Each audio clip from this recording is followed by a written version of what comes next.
Cortland Sutton currently is ninth all-time for the Denver Broncos in receiving yards with 5,606. He needs 89 yards to tie Vance Johnson for 8th place.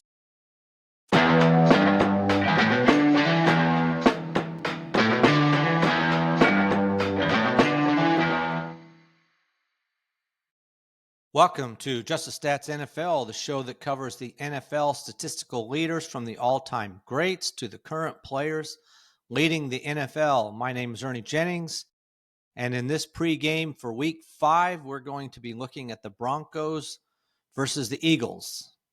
And we'll start, this is a Sunday 1 o'clock game. We'll start with the Philadelphia Eagles. They are 4-0, one of only 2 undefeated teams in the NFL currently. And we're looking at top 10s you could watch for in the game coming up. For the Eagles, you have Goddard. Dallas Goddard right now is 10th all-time in receptions for the Philadelphia Eagles. He has got 361 receptions so far. He's 10th. Number 9 is Mike Quick, who played from 1982 to 1990. He has 363. So 2 receptions to tie Mike Quick for 9th, 3 to move into 9th all by himself. All right, that is it for the top 10s to watch for as far as the Eagles go. Right now, they have no key injuries that have been noted. Now, taking a look at the Denver Broncos, they are 2-2. Looking at some top 10s that you can watch for in this game. First one is coach. Right now, Sean Payton is 7th in wins for the Denver Broncos with 20. He needs 1 win, and he'll tie Gary Kubiak with 21 apiece for 6th spot. So we'll be seeing if he can pull this game out. I'll let you know what I think by the time we wrap up this podcast. Even if he does get the win, he won't be moving up the chart till next year to pass John Ralston, who was the coach in the 70s with 34 wins. All right. Another top 10 to watch for in this game, and that is all about Cortland Sutton. In receptions, right now, Cortland Sutton is 9th all-time for the Denver Broncos in receptions. He's got 397. Next up for him in 7th place is Emmanuel Sanders, who played from 2014 to 2019. He's got 404 receptions. So Cortland Sutton needs 7 to tie him for 7th. 8, and he'll move into 7th place all by himself. All right. Then looking at Cortland Sutton again when it comes to yards, total yards. Cortland Sutton currently is 9th all-time for the Denver Broncos in receiving yards with 5,606. He needs 89 yards to tie Vance Johnson for 8th place for the Denver Broncos. Johnson played from 85 to 95. He was a wide receiver for the Denver Broncos. So that's next up. 90 yards, he moves into Cortland Sutton, will move into 8th place all by himself. One more category where Cortland Sutton is made the top 10. He's number 10 right now in receiving touchdowns for the Denver Broncos. Cortland Sutton has 35 touchdown receptions. Steve Watson is 9th with 36. So that is the next target for Cortland Sutton. All right. That is a look at the top 10s that you can watch for in this game. Now, key injuries. Wide receiver Marvin Mims has been limited in practice. He's got some ankle and hip issues, so if you happen to have him on your fantasy team, you might want to check it out. All right, let's look at the fantasy numbers. Looking at these quarterbacks, Jalen Hurts is the number 4 quarterback right now with 84 fantasy points in PPR. This is according to ProNFL.com. Josh Allen's is first with 98. Lamar Jackson's second with 93, and Mahomes is fourth with 88. Obviously, Lamar Jackson's going to drop down here. Jalen Hurts is somebody you probably want to start. He's rough to really watch because they do a lot of running. He's, as far as quarterbacks that have started every game so far this season, he's got the lowest amount of passing yards. He does have 5 passing touchdowns, no interceptions, so that's been helpful. He's also rushed for the most yards by just a little bit, but still is the leading rusher in the NFL right now as far as quarterbacks go, and he also has 4 rushing touchdowns, which is the most. And honestly, this is what's carrying him to put him in the position number 4 as far as the top quarterbacks go. So you probably want to start him. It doesn't look pretty, but he seems to get enough fantasy points for your team. Now, Bo Nix is the quarterback for the Broncos. Let me back up real quick and just say that Jalen Hurts has had 1 top 5 so far in 4 games, 3 top 12s. So again, I tell you, if it's me, I a little worry about him.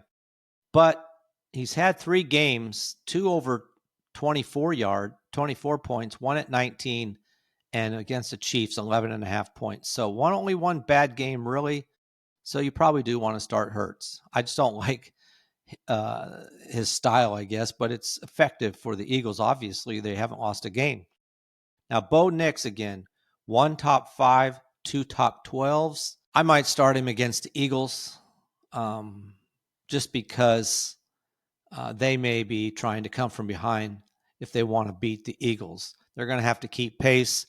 Though, honestly, the way the Eagles play sometimes, if they're winning, they could really make this game difficult for Bo Nix because they'll just run the ball and just keep moving the clock. Bo Nix is another quarterback. He doesn't run nearly as much as Jalen Hurts, but he has run. He's got 1 rushing touchdown. He does have 7 passing touchdowns, but the problem there is 4 interceptions. Nix is somebody you might play if you have to because your starting quarterback might be on bye.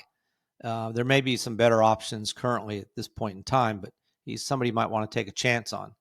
All right, looking at the running backs for the Eagles, Saquon Barkley is not having the year that he had last year, but he still had 2 top 12 games and 3 top 24s this season so far. So I expect that to continue. I think he's going to get better as the year goes on. His yards per carry is somewhat low, but he already has 14 receptions this season. So he's been catching some passes out of the backfield, which is really helping his numbers. So definitely you're going to start him. Now for the Broncos, you have Dobbins, J.K. Dobbins. He has not had a top 12 yet, but he has had 3 top 24s. Now, part of his issue might be that he's sharing a little bit of time with other running backs. So that's cutting into his numbers to some degree. So, for example, he's had 130 snaps so far this season, while Saquon Barkley's had 205. So you can see how come Saquon Barkley can put up the numbers he's putting up. It's just by sheer amount of snaps he's been on the field. So Dobbins is somebody, like I said, no top 12. So if you're going to start him, you're just taking a chance that he'll have a good game, not just an average game. But he has had, like I said, 3 top 24, so he's at least serviceable. He's scored at least 11 points in every game, and otherwise he's scored basically 15 points in the other 3 games. So he's definitely consistent. If you're just looking for somebody you know is going to maintain, a certain amount of points, he probably is somebody you'd want to start. Now, looking at the wide receivers for the Eagles, it's just pure ugly, I think, really. You have 2 really good receivers, and yet Devontae Smith is the number 40 ranked wide receiver. He has had 1 top 12 so far this year, but that's it. And then you also have A.J. Brown. A.J. Brown is the number 47 ranked wide receiver. He's also only had 1 top 12 game so far this year. I don't want to start either one of them, especially if the Eagles are leading. They're just not going to throw the ball. I mean, Hurts is averaging somewhere around 150 yards a game passing. That's pitiful. You can't start him. Now, on the other hand, you do have for Denver, Cortland Sutton is a 12th ranked wide receiver right now. He's had 2 top 12s, 3 top 24s. So he's somebody you're going to want to start this week. Also, a surprise, not a surprise, but maybe a sneaky play. Troy Franklin also has had 1 top 12 so far this year. He might be somebody interesting if you need to find another wide receiver, your guys are out or something like that. He's had 1 big game. He had 8 catches in that game. Otherwise, he's had 2 games with 4 catches, 1 with 2. But his last game against the Bengals, 4 receptions on 8 targets. So he's being targeted a fair amount in every game but 1. If they can just get connected, Nix and Franklin, he might be able to pull out a big game. All right, let's look at the tight ends. For the Eagles, Goddard right now is the number 10 tight end. He's had 1 top 5, 2 top 12s. Now, he's been a little banged up, so you're going to have to check on that for him. Now, as far as the Denver Broncos, you've got 2 tight ends here. Troutman is the number 34 ranked top 10. He's had 1 top 20, top 12 game so far. And the other one's Ingram. Ingram's been out a little bit. He's coming back, so that's probably going to definitely dip into anything Troutman was doing. But so far, Ingram's been somewhat of a disappointing player. I think a lot of people expected more out of him. His best game so far was against the Bengals. He had 4 catches on 7 targets, but only 29 yards, which is the most yards he's had in a game so far. He only ended up with 7 points. So honestly, you don't want to start either one of these tight ends until you see something better happen, say with Ingram, as far as the way they're using him. All right, all-time record between these 2 teams. The Philadelphia Eagles lead this series 9-5. I do believe the Eagles will win this game, go to 5-0, and beat the Denver Broncos. It's in Philadelphia, and I just expect them to be able to beat the Broncos. All right, that's a wrap for this game between the Philadelphia Eagles and the Denver Broncos.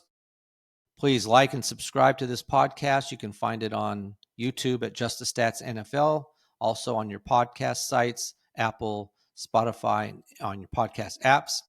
Also, you can contact me at justthestatsnfl@gmail.com if you have a question or comment, but you can also post them on YouTube as well. All right, thank you for listening, and we're off to the next pregame. I'm out.